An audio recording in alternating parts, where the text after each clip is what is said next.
All right, Mr. Hicks. So, could you tell us about your job as a county commissioner? So I'm actually a candidate for county commission county-wide. The county is sort of structured where you have four county commissioners, which are in districts, and then you have one at-large county commissioner, which is the seat that I'm running for. Hmm. The role of the county commission is to do just some basic functions that are required in a county. One would be roads. We have roads that we have to repair. The other one would be public safety. The sheriff department comes under the county commission, although the sheriff is a separate constitutional officer. His budget is supported by the county. The criminal justice system, whose budget is supported by the county. And then you have health and human services. Then you have parks and rec. And then you have animal control. Those are the basic services that a county commissioner is responsible for. And the way the county commission is designed, you have a board of 5 members. The members appoint a chair, and then that board is responsible for what happens in the county. They hire a county manager, in this case it's a county administrator, and the county administrator reports to the board, and then the county administrator carries out the function of the organization. Okay, thank you. Mm-hmm.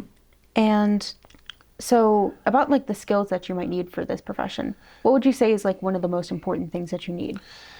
Uh, I would say that it's people skills.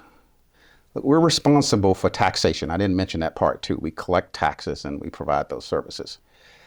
And anytime you're taking revenue from citizens to provide them services, people skills are extremely important to have. The ability to interact with people, even if they disagree or agree with what you're saying, you have to have the skill set to do that. And then the second thing I would say, Abby, is that it is this ability to be strategic in nature, not so narrowly focused on what's happening in the moment. Obviously, you got to deal with those issues in the moment, but an elected official, commissioner in this case, in my opinion, has a responsibility to understand whatever they do today impacts what happens tomorrow, 50 years from now. And they certainly need to have that skill set of how to think strategically about something that doesn't exist today. All right. So, if you were to be elected as county commissioner, then what are some of the things you'd be looking to change in the county? Well, I wouldn't necessarily say change anything. I would say add to where we are and how do we become more strategic. By nature, I am strategic in nature, and some would say that I'm somewhat futuristic in my thinking. I think that economic development is critically important to our county. You'll have a lot of people say, look, I moved to Fayette County because I like the rural environment and I'm comfortable with that. The challenge with that kind of mindset is that if you have no desire to change, when change does happen, you're not going to be prepared for it.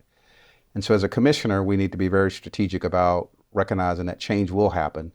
How do we factor in that change and also maintain, to some extent, our heritage around what we want our community to look like? That would be, the strategic thinking around what we do in the future. And then one of the real critical parts of our community is public safety. With the onslaught of technology, public safety becomes critically important. How do you deal with it? Not just by having boots on the ground, but how do you use technology to make sure that you're responding to how our future is changing? I'll give you one example. Wouldn't it be really interesting if our sheriff department, and even it's shared by our local city police department, where we had something like a drone in a box? Not necessarily Big Brother in the sky, but this concept of when there's an emergency somewhere in the county, this drone rises out of the box and on site within 60 seconds, where the police officer may be 6 minutes away or less, but nevertheless won't be there in 60 seconds unless they're just right by it. That this drone now can provide intelligence on what's happening on the scene, feed that back to the responding officer, and then we're more responsive as a community. So that's a couple of things I would say as it relates to, what will I do differently if I roll into the commission role? The other thing that I think is important, is we are an aging community. Aging in the sense that, our average age is about 47, which means that if we don't start to attract more young people into our community to live, young adults, then we run the risk of aging out. And so I think a commissioner has to be strategic around how do we attract young people into our community where they can afford to live in our community. And then how do we help our aging community? As we get older and seniors, how do we make sure that they have the quality of life that they have to have? Those are some of the things I would be focused on. All right, that's excellent. So what would you say is Fayetteville's biggest financial issue, and how might you address it?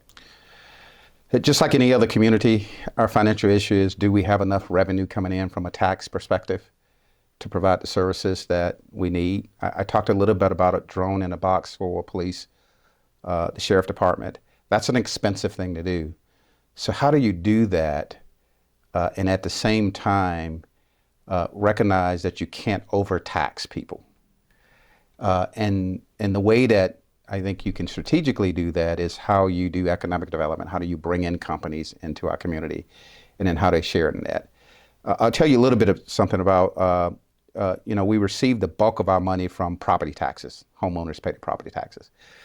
But homeowners only pay about 70 cents on the cost to serve them. If it costs $1 to serve them, they only pay 70 cents. So how do you make up that 30 cents? A corporation, in reverse to that, will pay, will only cost about 70 cents, but pay $1. And so you balance those two things to deal with that revenue push and pull that you constantly have. And I think once we figure out how to deal with that, we'll be better off as a community. And then the other thing is, how do we deal with the changes in technology and how we serve our citizens? Okay. So do you plan to promote any changes to existing taxes? And if so, why? So as I just stated, it's very difficult to go to homeowners and say, I know you're not paying what it costs to serve you, but I want you to give me more. It just doesn't work very well, especially for people who are trying to run for office. I believe that some of the things that we've done, I serve on the Development Authority Board, and we brought in some really exciting projects in our community. I believe that those projects that we brought in will help with that revenue stream. Mm-hmm. One of the things that we do in economic development is we try to bring in companies that fit our community. We don't bring in every company that wants to come here. When I say bring them in, Abby, here's what I mean when I say that. Companies can come to our community if they have the land and it's zoned properly. They can come with or without economic development. But those companies that need economic development or incentives, and we can talk more about that later, then we incent them to come into our community, and we have some requirements around those incentives. So if it's bringing in more revenue to our community, then that will help with some of the issues of taxation and how do we make sure we help our residential. Long story short, I believe that we have opportunities, if we're very strategic, to reduce the taxes for residential citizens. All right. And should the country be encouraging building development, for example, like infrastructure? Without a doubt. Look, we have a community where so there's the county. I'm running for county commission, and there's cities. So there are 5 cities inside of the county. 3 of those cities are major cities: Peachtree City, Fayetteville, Tyrone. Then you have Woolsey and Brooks. In many instances, the cities will have infrastructure, but it's expensive to build and maintain infrastructure. One of those infrastructures would be sewer. Cities will have sewer, but the county doesn't have sewer, so you have to be on a septic tank. I think that as a community, we got to think through what does that look like, and then how do we help fund those without, again, the burden of taxation on the citizens. All right. And so in regards to the school district, what are your visions for the future of it? Like, how might you change it, improve it, build upon it? So here's the thing about county commission. The county commissioner has very little control or impact on the school system. Obviously, economic development impacts the school system. As it relates to how much money the school board gets, and then the money that the school board gets and how do they use it, that's a school board member responsibility. So you got your school board, folks that are running for a board of education, the school board, they are responsible for that. All the taxation that come in, they decide how that money is being spent. But from a county's perspective, as we bring in economic development, it can generate resources, or it could cause the county school system to have to pay more money to build more schools. And I think county commissioners should be responsible for that, should be aware of that and the impact of that. I know from an economic development standpoint, we try to recruit companies. We do recruit companies that bring in a lot of jobs, but we also try to recruit companies that does not bring in a lot of jobs, like QTS, which is the data center that's coming in. We can talk more about that. But that data center is one of those types of companies that will generate a lot of tax revenue and have a very low impact on infrastructure. Meaning, they're not going to bring a whole lot of kids, a whole lot of families, where you have a whole lot of kids and you got to build a new school system or build new schools. And then school board can use those revenues to be strategic. All right. So, what are some things in Fayette County they would absolutely keep the same? Well, that's a good question. If I listen to some people, they'll keep everything the same. The risk with keeping everything the same, we know things change, which means that you're not prepared. I'd like to think that our county will keep the perspective of not trying to become Atlanta, being very good at what we do, but not necessarily trying to become Atlanta, but at the same time making sure that we can attract, things here that young people want to be around. I don't see the county changing as it relates to bringing in more fast food. I don't see that happening because that's not one of the strategies of the county. Will the county change as it relates to the density of the county?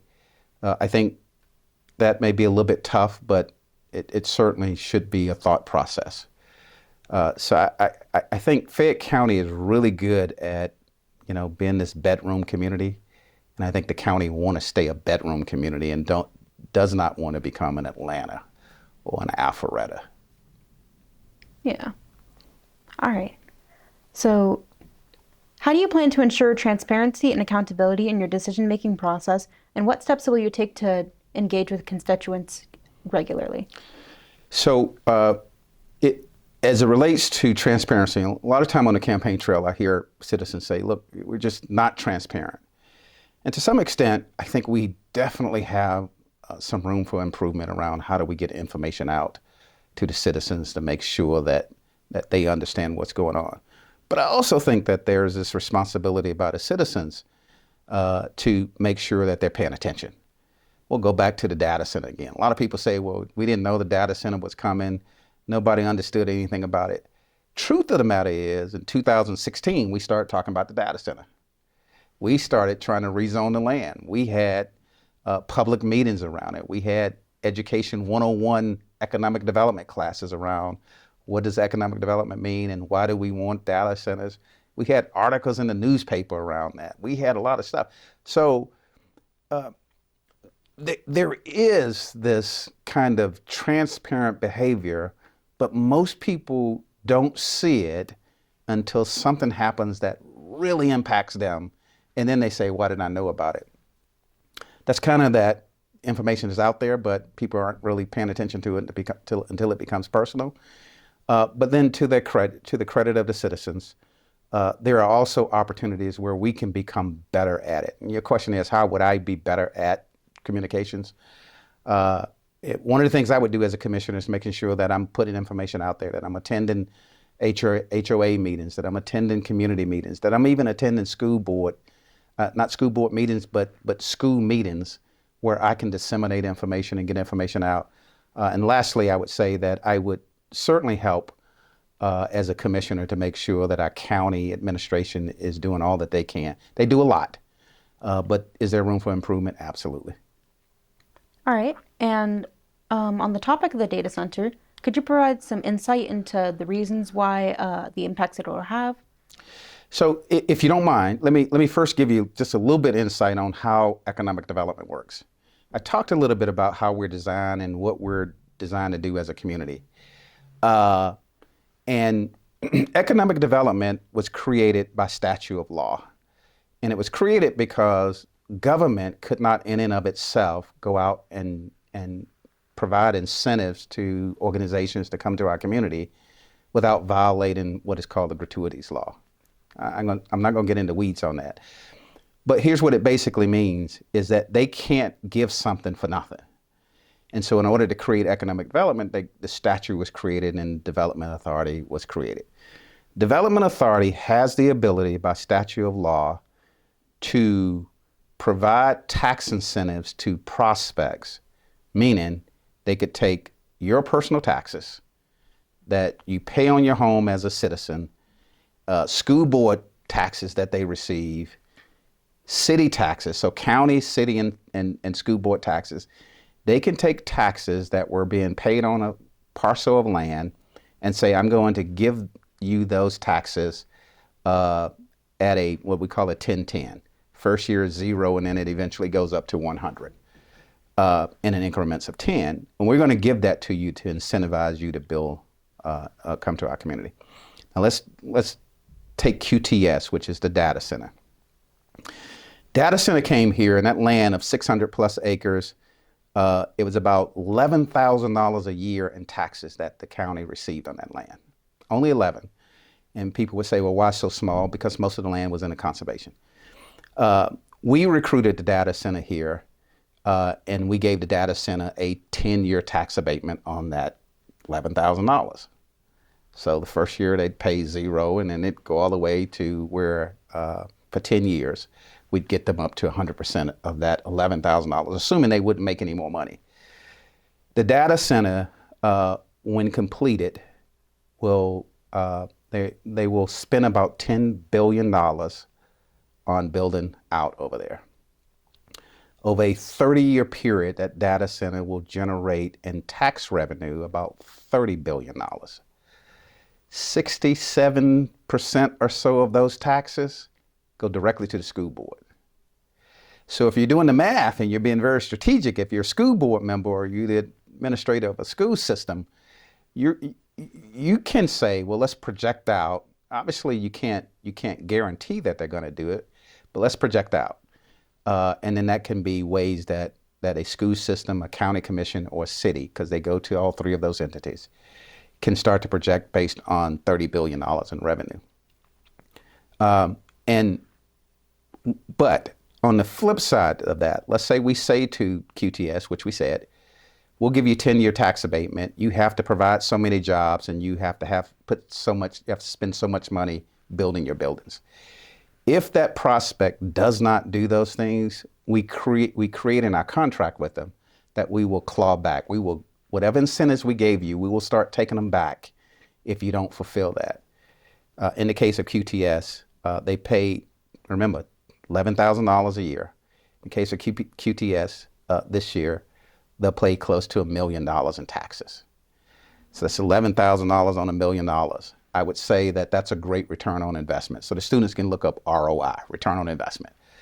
That means that if I give you $1,000, and if you give me $1,000 and I give you back $10,000, that's your return on investment. Your return on investment is significantly high. It's 10 times. So QTS and economic development and everything that it does, although there are concerns about the fact that you don't have the 640 plus acres of trees out there anymore, it is a part of that economic development that helps us offset the lack of taxes that residentials pay. And then here's the last thing I'd say about economic development and how it's designed. It's designed to balance out whether or not we are heavily residential and do we have enough commercial base to help with our tax community, and what's the impact on the school system. Here's the last thing I say about that.